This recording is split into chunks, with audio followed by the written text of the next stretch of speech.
Activity ng Philippine Navy personnel dito sa DZXL News RMN Manila ay matagumpay na nagtapos. Kasama natin sa balita si Radyoman Alex Furaque. Matagumpay na nagtapos ang on-the-job training ng Philippine Navy personnel para sa Journalist Advanced Specialization Course sa DZXL RMN Manila. Katuwang RMN Networks at RMN Foundation ay naisakatuparan ng Naval Forces personnel ang 2 linggong pagsusumikap para palalimin pa ang kanilang kaalaman at kakayahan sa pamamahayag. Sila ay tinuruan sa pagsusulat ng balita, social media postings, digital operations, field reporting, PA at marami pang iba sa pamumuno ni OIC Rod Marcelino, Head Writer Michelle Abila, Senior Writer Jimmy Tamayo, Zander Kayabyab Senior Editor at iba pang staff ng DZXL News RMN Manila.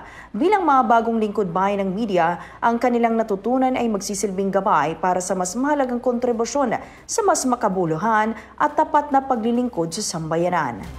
Ayon kay Commander Lady Chatterley I. Alvaro Sambeling, Philippine Navy Acting Chief of Staff ng CMOG PN at Commandant ng CMO Staff, malaking bagay para sa kanilang mga personay ang on-the-job training. Sabi nga po ng mga estudyante natin, marami silang natutunan and 5 days is too short for them para matapos itong OJT nila. Kung kaya pang daw i-extend, pero of course, kailangan nilang bumalik for their next phase naman. So, sana po, lagi niyo po kaming i-accommodate ang inyong Philippine Navy, lalo na po ang mga journalism students natin, even from the basic course. Samantala, nagpasalamat naman ng ilang Navy personnel sa DZXL News RMN Manila sa pagkakataong ibinigay sa kanila para maging bahagi ng on-the-job training culminating activity.